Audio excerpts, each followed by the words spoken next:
Avec mon petit-fils, on a créé quelque chose il y a quelques années qui s'appelait les effroyables. C'était pour lui permettre de réfléchir parce que je lui disais quand tu rencontres quelqu'un, n'écoute pas ce qu'il dit, regarde ce qu'il fait, c'est ça qui est important.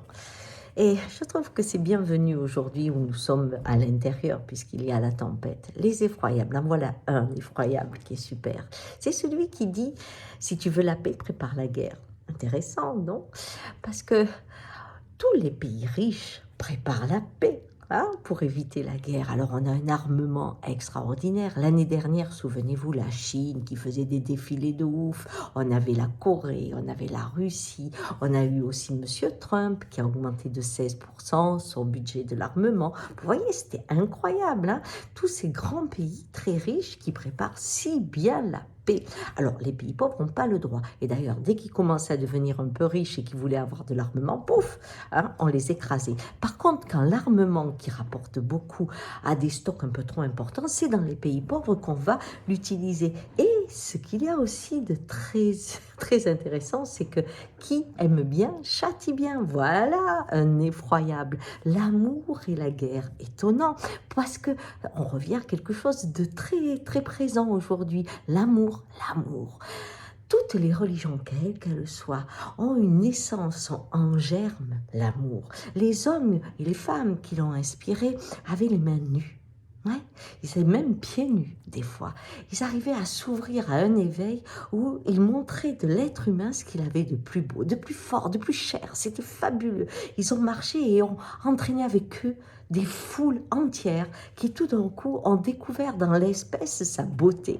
Et puis, le temps passe, des dizaines d'années, et ceux qui doivent organiser cette envolée de l'espèce, eh bien, accompagnent l'amour avec ceux qui protègent la paix. Avec quoi? Des armes. Et on trouve souvent que pour défendre l'amour, il faut un fusil dans la main. L'amour et la guerre vont souvent très ensemble, mais attendez, je me suis trompée, c'est l'amour et la paix qui a comme instrument la guerre, parce qu'il faut évidemment défendre l'amour. C'est très très étonnant. Mais vous savez, quand j'étais beaucoup plus jeune et que je recevais une rousse, mon père me disait, qui aime bien châtie bien. De la même façon qu'on disait aux garçons, bats ta femme tous les matins. Si toi, tu ne sais pas pourquoi, elle le sait. Vous voyez, les effroyables. Et vous pouvez trouver les choses comme ça, incroyables. Et donc, aujourd'hui, il y a vraiment des choses beaucoup plus importantes dans le détail. Et au moment où on doit repenser le monde, au moment où on se trouve dans une crise sanitaire et où il va falloir mettre de l'argent, prendre des décisions, il va devenir essentiel de penser aux mots et aux actes. Parce que nos effroyables vont fleurir de tous les côtés.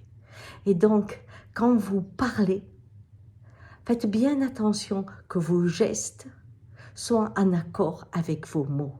Si vous dites « je suis, par exemple, spirituel », alors, quand vous regardez quelqu'un, vous avez un frère. Que vous soyez en colère vers lui, mais si vous dites « oh, c'est horrible, je vais le tuer », pensez à ce que vous faites. Est-ce que prendre l'arme contre quelqu'un, c'est un geste d'amour? Réfléchissez. Quand vous pensez à l'argent, c'est la même chose. Quand vous défendez certaines choses, pensez au monde de demain. C'est quoi? Allez, les effroyables, ça, c'est un vrai défi pour demain. Au revoir.